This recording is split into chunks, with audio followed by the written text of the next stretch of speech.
is the Vintage RPG Podcast, your source for the best in classic and contemporary RPGs. With your hosts, Hambone and Stu. Welcome to the RPG Podcast, coming at you again from the clubhouse, hidden somewhere in the swamps of New Jersey. I'm John Hambone McGuire, and with me, as always, is the founder and publisher of Unwinnable. The last time he messed up changing a tire, he didn't say, "Oh, fudge." Stu Horvath. I don't think I've ever changed a tire. Lucky you. Must be nice. That's what AAA's for. Yeah, I mean, back in the day, though, like middle of nowhere, stuff had to get done, True. When you're on a long stretch of road near a cornfield on tour, yeah, you got to figure it out. It's going to be a little bit before you get to that next service station, or, if back then, if you had service at all on your phone, so... I mean, I've lived my life to avoid being on long stretches of highways in the middle of nowhere next to a cornfield. Yeah, in hindsight, I look back, I'm like, maybe that's for the best. maybe I went down the wrong road. Yeah, in the corn. I don't feel comfortable if there's no sidewalks. I hear that, man. So today we're talking about arguably one of the greatest TV detectives to ever wear a seersucker suit, Carl Kolchak. Hell yeah. Did anybody else except him and Matlock wear a seersucker suit famously on television? I don't think so. We'll probably get an email about it, be like, well, actually. But off the top of my head, I think it was just him and Matlock. So not a whole lot of competition. No. But still, for my money, super important television show in the way, much like Twin Peaks, like really important and also sort of overlooked and done dirty at the time, but sort of had a long shadow of influence. Oh, massively. They both those shows are directly sort of responsible for the X-Files, right? Everybody who worked on the X-Files was obsessed with, to a degree, with Kolchak, and then Twin Peaks sort of set the stage, immediately prior to the X-Files to sort of make that kind of show possible. Yeah, and before we get further into the weeds on this, because I mean we can go, for those who may not be familiar with Kolchak, the Night Stalker, here's a quick little synopsis from IMDb. This will set us up nice. Carl Kolchak is a reporter for a Chicago newspaper. Through more accident than design, he ends up investigating homicides, many of which involve supernatural forces. Ultimately, rather than reporting on crimes, he solves them. Yeah, that's it in a nutshell. So there's the TV series, which is called Kolchak, the Night Stalker. 1974. Before that was The Night Stalker, which was a 1972 made-for-TV film that had astounding ratings. Oh, my God. Yeah. January 11th, 1972, garnered the highest ratings of any television movie at that time, 33.2, a 54% share. I think that means more than half of America was watching Kolchak, the Night Stalker in 1972. Like, that's crazy to me. And I believe the second movie did just about as well. That one was called The Night Strangler, which came out in 1973. And you have like a sort of an all-star grouping. The character was created by Jeff Rice. The screenplays were written by Richard Matheson. Which is crazy when you think about it. Yeah, right? And then Dan Curtis produced the thing, and he was Dark Shadows. So you have just like these heavy hitters of 70s television sort of coalescing around this show. Well, the movies. Curtis and Rice left. I think all three of them left, actually. And it was just Darren McGavin left holding the bag for the TV show. Absolutely, yeah. But then, even then, so one of the episodes of the series was Roger Zemeckis' first sold script. And David Chase helped script doctor every episode. And it was like his first really big TV gig. Steady TV gig, and also went out to do the Sopranos and stuff. Yeah, which is crazy. Like when you think of the pedigree of this show. Now, granted, 1972, you have whatever channels you get with your rabbit ears, right? And that's it. And not saying that to diminish the sheer volume of people who were watching Kolchak, the Night Stalker. But, back in the day, TV was something you needed to really see. And until it got into syndication, which you needed over 100 episodes to do, there was no reruns. So you're watching it live. You need to make sure, when you hear about NBC's must-see TV, that it hasn't been must-see TV for years once they started doing reruns and once they started having multiple cable channels. Like, your ass needed to be in that seat watching Kolchak, or you were going to have to get filled in by your friend at the water cooler the next day. Right. And just to go back to the ratings thing for the movies, like, the Super Bowl is considered, the highest rated regular TV show in the history of television. It's just like a bunch of people tune in to watch the Super Bowl every year reliably.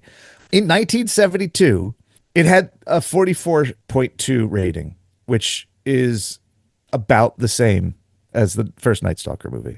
Yeah. Like, in terms of just like, that is just crazy to me that could happen, even with the fact that, like, there was only like 10 channels at the time. So the thing about Kolchak is that, yeah, he's one of the most important portrayals of a monster hunter and or occult detective, I think, in the history of genre. He's a really great figure in the transition from like the stuffy sort of John Silence or Karnacki in terms of comics, Zatara, Sargon, those the guys in the suits who have like maybe some psychic powers or light magic who investigate that kind of thing. Kolchak is really the shift from, your antiquarian to a more, common working man monster hunter. And like, you could totally see the lineage between Carl and John Constantine. Oh, 1,000%. Constantine has way more in common with Carl Kolchak than he does with Karnacki or John Silence or even Van Helsing, right? Like the first one. Part of the appeal for me of Carl is that he's like a really good journalist, heart of gold, hard talking, takes no prisoners, truth to power, really can't stand cops, like, and the bureaucracy of government, and the lies and the cover-ups and the self-interest. Like, he's just like, he's a bull in a china shop, and it always gets him in trouble. He's like, his stories always get squashed, but he's a righteous reporter through and through. He is always on the side of getting the story to the public, and he believes in the public in a way that the government doesn't. The government is always arranged to do a cover-up. They'll know that there's a vampire on the loose or a werewolf or whatever the monster of the week is, but their inclination is to cover up the story so people don't freak out. And Kolchak's thing is that he has more faith in the people than the government does. He thinks that people need to know so that they can, protect themselves. They don't need the government to do it. They can do it on their own, which I think is really interesting and cool. Oh yeah, 100%. I mean, like, he gets run out of town on rails for saving people and doing the right thing, where like the cops are ultimately like, in some instances, well, we could either pin this on you, or you kind of did us a solid, so just sign this statement saying this and then don't ever come back. Right. And I mean, that's what happened in the first movie. It goes from weird stuff is happening to I'm investigating it, something big's happening. Oh shit, I have to kill this thing. Oh shit, I did kill this thing. I saved a bunch of cops, and they thank me by telling me never to come back. Right. The same thing basically happens in the second movie. And then in the series, he's in Chicago. So the first one is Las Vegas. He goes to Seattle. Then he leaves Seattle and winds up in Chicago. And he stays in Chicago for the duration of the series. And it's interesting, too, because I think that the series is not quite as good as the movies. The movies are really, really good. I think that the Night Stalker is one of my favorite vampire films, full stop. Full stop. And we'll talk about why I think Kolchak is important in terms of games, which has a lot to do with the movie. But the series, it's still really good. It's campy. It really is dragged along by the strength of Darren McGavin and his performance, more than anything. Like, the scripts, you can tell that the scripts are like, they're all over the place. But one of the things that's really cool is that, like, by the third episode, he doesn't even really try anymore to like get he's like resigned to the fact that the story is going to get killed, that he's got to fly under the radar of the cops. And like he really, after a certain point, is just like, I need to kill these things so that they don't kill innocent people. Yeah. Only reason he does it. Yeah, there's like a sidequel or like a light sequel to the first film, the vampire episode of the series, where it's highly implied that the vampire it was created accidentally by the vampire in the movie. And like once he realizes that it's a vampire, I think he's in LA for that episode. He just is like, well, I got to get a steak and I got to kill her. Like, there's just really nothing to be done about it. He's like, the cops are probably going to catch me and probably going to put a murder rap on me, and we'll have to figure that out. But the important part is this thing needs to be stopped. I think it's an interesting evolution of the character. Oh yeah, and I mean, remember, folks, this is the 70s. So when you kill a vampire, you're dropping a body. They don't do that like thing that happened starting in like the 90s or the 80s and the 90s where like they catch on fire and they burn up into ash, and then you're like, oh, I just need a dustbuster, and you know the cops will never know. Like, you know, you're dropping a body.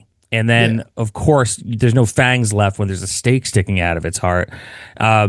It's definitely interesting, and I fully agree with you on this series. In fact, the series only went 20 episodes, and then in late 74 and in 75, they did 2 compilation movies where they took, I think, the 2 best episodes from 74 and put them into a compilation movie called The Crackle of Death, and the 2 best episodes from 75 and put that into The Demon and the Mummy. So if you're looking for it and you're picking them up and checking them out, they're not movies. They're 2 episodes and 2 episodes sandwiched together. Yeah, and they're weird. The show is generally abused in syndication. It took until I think that it really only became available to me in the DVD era. I had seen like a little bit of it here and there. I guess I had seen the movie. The movie was available, but the series was really hard to come by, and I just didn't want to drop the bucks on the VHS bootlegs at Schiller Theater because I didn't know the glory, man. Oh yeah, but I've just recently I'm a couple episodes from the end, but I know that I've seen almost all of them already. So this is the first time I can say that I've completely watched the original Kolchak run.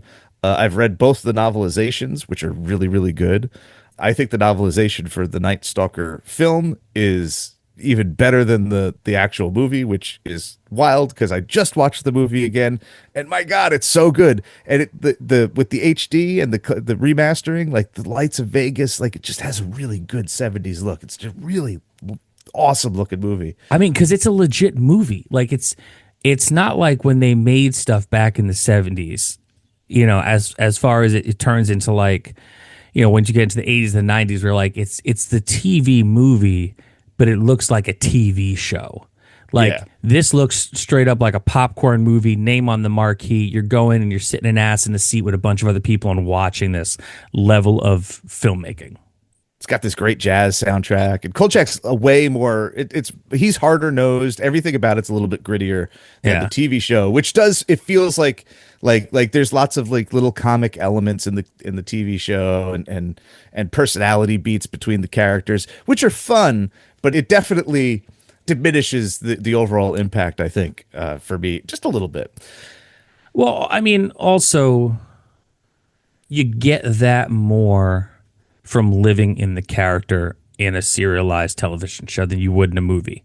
Like you're only going to get so much out of that. And also the characters in the TV show, they weren't in the movies. Like, you know, for the most part, maybe except for like 1 or 2. Because remember, he's in Las Vegas. He's not in Chicago at that point. His editor is the same actor in all 3, which is funny. And it's such a contrived thing, but they obviously just like the way they work together. So it's just like he got fired too. Basically at the end of both of them. Like it's bonkers. Real quick, if you want to watch it though, there is a Blu-ray available for The Night Stalker. Only place I'm finding it right now is on Amazon. It's like $65. If you want to watch the TV series, the only thing that's streaming for the TV series right now, season 1's on Peacock. That's better than nothing. Hambone's TV Guide. Yeah. There is a DVD set, which is what I have. Yeah. So the reason I bring all this up is the years of production for Kolchak are important. The film, as we mentioned, was 72. The second film, the sequel film, was 73. And the television series ran from 1974 to 1975. which just happens to be the time that Dungeons and Dragons was being developed. You know it. And I think that there's no real way to parse out who was inspired by what to contribute to what in terms of early Dungeons and Dragons. I've officially given up. I know for certain that stuff that has Gary Gygax's name on it, or that he took credit for, were not created or written by him. They were maybe punched up or adjusted by him, and it doesn't matter. We just have to sort of take it on faith that like the early creators of D&D were inspired by a whole bunch of things. Are you saying that David Chase was the third man?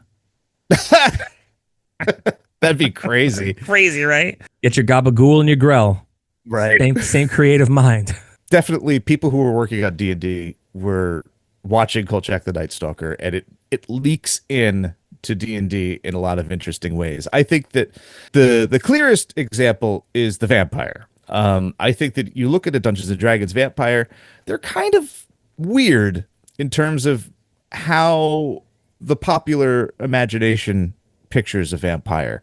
Because you got to remember, in 74, like we had Dark Shadows, and the Frank Langella Dracula was still a few years off, but you still like the debonair, romanticized vampire was really the dominant vampire in the way we pictured the vampire. But that's not what the Dungeons and Dragons vampire is. The Dungeons and Dragons vampire is more of a brute. It has these powers, but like there's no opportunity for, in the original way gameplay was envisioned, for a vampire to operate like Dracula. That's 1983 when Ravenloft comes out and Strahd is introduced. He makes the D&D vampire into, he elevates it to the idea of this romanticized vampire that is more broadly accepted by the public.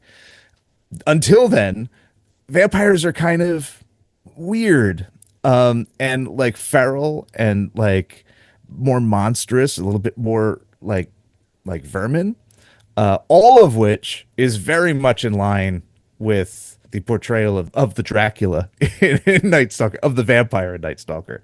Giannos Scorsese is very like, he's big, he's powerful, but he doesn't talk. He hisses like a cat. Like he's just like this weird apex predator, but there's a feral quality to him. And I think that draws somewhat from also Richard Matheson's I Am Legend vampires. But I think that they're too like rat-like, sort of need numbers to overwhelm their opponents, whereas Janos is much more in line of the idea of the powerful vampire, the singular vampire, but also like embodies some of that animalistic quality that I think directly comes into the way that D&D is vampire. Right. And then there's stuff like the Rakshasa in Dungeons and Dragons has no real corollary in Hindu mythology, which is where the name comes from. But it really is just a transference of the one that appears in the Night Stalker. It just is directly. The only thing that's missing is the reversed hands, but like the way it uses illusion, which is very cool in the episode, is really directly taken from the Night Stalker TV series.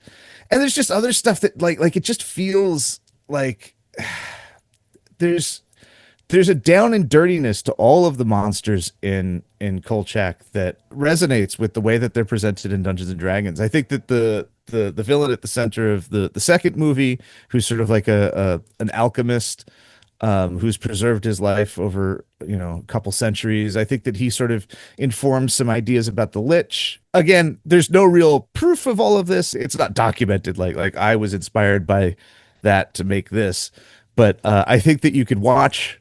I've been watching the show and just being like, oh, this is like the vibes are so the same. Like you could, oh yeah, you could see the Dungeons and Dragons in Kolchak, and once you do that, you could see the Kolchak in Dungeons and Dragons. Yeah, it's kind of unmistakable. And, I loved the grittiness of the monsters and the creatures on the show. And here's your semi-often ham-bone reminder that not every monster is supposed to look fuckable. Like, it's dangerous. It's a thing where you're kind of weighing the pros and cons of like, is this thing human? Am I like killing something that's just misunderstood, or is just a victim of something here? But ultimately, he's got to do something about it, because it's out of control and it's killing other people. And of course, by whatever point he's past the first vampire he ever kills, he realized that the government isn't going to help. The local police aren't going to help. It's either I let this thing go on killing or I kill this thing myself. Right. It's crazy. And like the other one is the Spanish Moss Murders, which is a ridiculous title. And you would think, so it's like, what a ridiculous episode. Yeah. It's a creature that's summoned out of the childhood fears of somebody who's in a sleep study project, and it creates this tulpa basically that goes around killing people that try to wake the guy up, either accidentally or on purpose. And the monster is basically a shambling mound. It's the latest in a long line of muck monsters, but it's great. It's just like it's literally like a walking swamp monster going around killing people. And it seems like it shouldn't work, but it works better than the werewolf episode, which takes place on a cruise ship. Tom Skerritt plays a Satanist, which is really great. There's a dead arsonist, a murdered arsonist comes back as like a ghost that has like big fire elemental vibes. Oh, not related to Dungeons and Dragons at all, but Mr. Ring, Ring. It's it's an escaped android episode. Oh, nice. So oh, it's so good. And like he's like the android is like a guy with like an orange bodysuit and like a plate on his head that is all lights and switches and stuff. But he eventually gets a mask and puts clay on it. And when he does that, he's Michael Myers. Like there's just no way. And like the way he fights and moves it like I defy anyone to watch that and be like, oh no, John Carpenter totally watched that episode and it was like in the back of his head when he was directing Halloween. Like I believe it with all of my heart. It's always interesting, and I remember back in like the 90s, and the thing was that by the time you heard a band, right, like say Nirvana, their sound was new to a lot of people that maybe were not familiar with, that style of music. But then you take the line and you start working backwards. You see the Pixies, you see Husker Du, you see a lot of other bands. And I think Kolchak is in that vein of there are things that don't exist without Kolchak influencing other things. Right. And I'm not just talking about the X-Files. Like, you look at a game like Monster of the Week, you look at a game like Kids on Bikes, Delta Green. Kolchak is in all of these things, like the TV show Supernatural, like all these Supernatural is direct lineage. Like, yeah, absolutely. Yeah. If not like a stepchild, it's a weird nephew, like it's not far removed from the source. And like, that's the kind of cool thing that, it's always cool to kind of go back and trace the lineage of the things that you love, because you might get turned on to something that's like even cooler because you're going to the source wall of the material, Yeah. Buffy too. Buffy, my God. Yeah. All these things that have become cultural touchstones, they all owe a big one to Kolchak the Night Stalker. Yeah. I think anything that has a structure of a Monster of a Week kind of structure really owes something sort of just in its DNA to Kolchak. It's just one of those things. And it's cool too, because Kolchak embodies so much stuff that came earlier that people don't really know about. Like I said, like the whole tradition of occult detectives, that's like a niche thing that like that's not a huge genre that people are like gaga over. Yeah.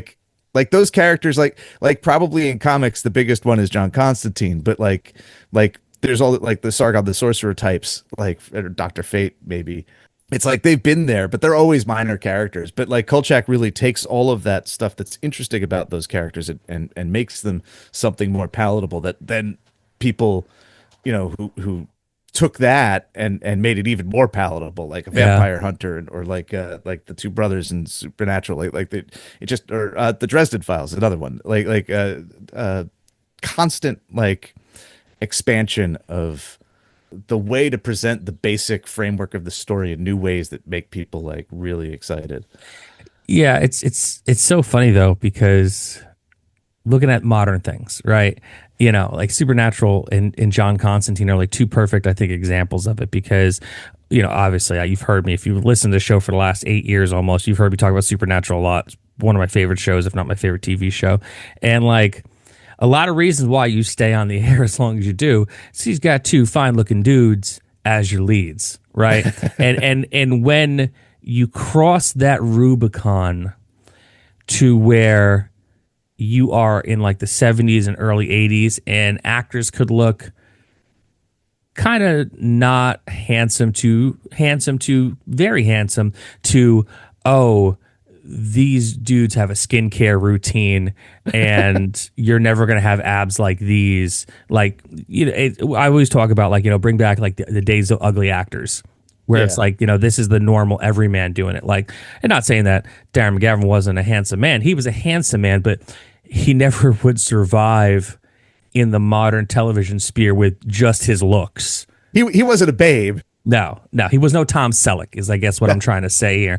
But then, like, you know, you look at John Constantine, and I mean, we could do a whole multi-episode series on like the history of John Constantine, and like John Constantine is kind of a bastard, kind of an asshole, like reluctant hero of situations he kind of gets himself in, but he's so fuckable looking that they try to put him in every comic now. Like I've been reading a lot on the DC app, and since like 2016, man, every time they could try to find a way to squeeze John Constantine into something, they will. Yeah. You know, like, and it's, and you go and you read his solo stuff and you're like, oh, this is John Constantine. And when you read John Constantine in Tights books, it's like, yeah, he's kind of an asshole, but I wouldn't kick him out of bed for eating crackers. Like, there is a very big difference in John Constantine in the comics, you know? Yeah. And I think, like, you know, a character like Kolchak having to solely rely on the quality of the body of work, it's a completely different animal than what modern television storytelling is nowadays. But God, man, I always, you know, what we got, I think, was, if we had only gotten the Night Stalker movie, it would have been enough. Yeah. And getting the Night Strangler, amazing bonus. But I think, like, even for the varying levels of quality of the TV series, I think we got more than we deserve. So as much as I'm always like, God, I wish we had more, I think we got more than enough. And I would love to see more people doing things with the property. Like, there's no Kolchak RPG. No. There are some comic books and some novelizations, or like you know, not novelizations, but like subsequent novels. None of it really appeals to me. Let me just leave it at that. Yeah. I mean, I was like looking for it while you were talking for a second ago. I jumped in Drive to RPG and I was like, someone must have done it. And I saw, I was like, oh, Kolchak, like Lovecraftian horror. I was like, oh, great. And then I'm looking at it and it says like no system. And then it was like, one review was like, this is not an RPG. I'm disappointed. Like, because this is like from 2011. So like, yeah, no, every second that we had of Darren McGavin in the role was a gift to us. He's fantastic in it. He never loses his sense of humor or his gumption. And one of my favorite things about him is every time he's sneaking around, he fails his stealth check. Every single time. Bumps into something or trips and falls, pratfalls, like, and it's amazing every single time. But at the same time, he's also I'm just surprised because he's not like a young guy. He's not an old guy either, but like he's a spry guy and as an actor, and was willing to like kind of climb up on stuff in a way that, like, I'm watching the show be like, oh man, this would make me nervous. I don't think this would pass muster amongst the insurance agents in the modern day, because like it's definitely him like climbing to a second story window. Oh yeah, no, like to peek in. It's like, whoa, dude, no stunt man. I mean, according to Google, he was somewhere between his late 30s and early 40s when he's doing the show. You know, or the character. God, people looked so much older. That's what I'm saying. You couldn't do that on the CW, dog. No, I mean, but he was also, he had like freckles and stuff, and you could tell that he liked hanging out in the sun. He's got like the sun, what do you call it? Like when the sun bleaches your hair, kind of. Yeah, like that, sun and yeah. Yeah, and like gets down to a t-shirt at times. You're like, oh, he's in good shape, you know. Yeah. He's what a man looked like in the early 70s, you know. Like bow-legged though. He like has this like this jaunty walk. He's great. You just like watching him perform as Kolchak is just, it's an endless treat. If you got Peacock, it is worth investing a time in the first season. You'll enjoy it. I know I enjoy it, and man, that's why I like the show, man. Sometimes we just we go off the beaten path and get to tell people about people like Carl Kolchak. Yeah, and it's important to D&D. It's so important, just the hobby and media in general. Yeah, I guess that's a good final note. I feel good about it. How do you feel about it? I'm pretty okay. All right. Well, listen, this was another amazing episode of the Vintage RPG Podcast. Stu, where can people find you on the internet? They can find me on vintagerpg.com, talking about all sorts of stuff. I just finished putting together the spreadsheet for the post for 2026. So it's not finalized. I haven't written and photographed it. So if you have suggestions, get them to me, because the book is going to close on 2026 very soon. Very soon. And I've seen Stu work on this stuff for years. It closes sooner than you think. If you want to help me out on the internet right now, on BackerKit, we have set up the Get Notified page for Days of Future Fairhaven.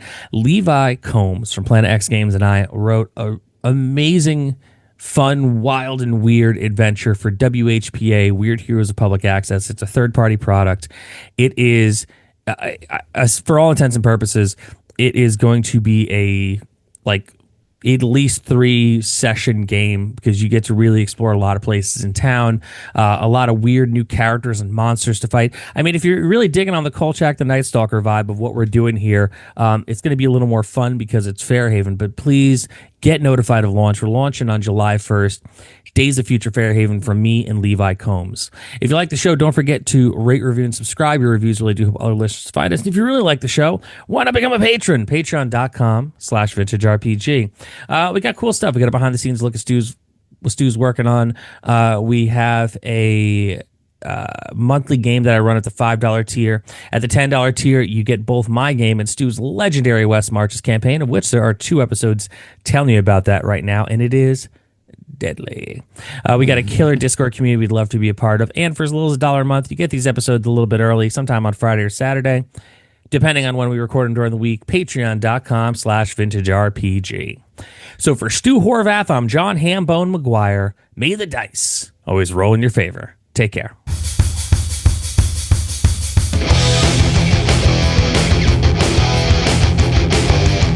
Thanks for listening. The Vintage RPG Podcast is a ham-fisted production. Music by Dead Go West. Art by Schaefer Brown. Edited by R. Alex Murray. Check us out at vintagerpg.com.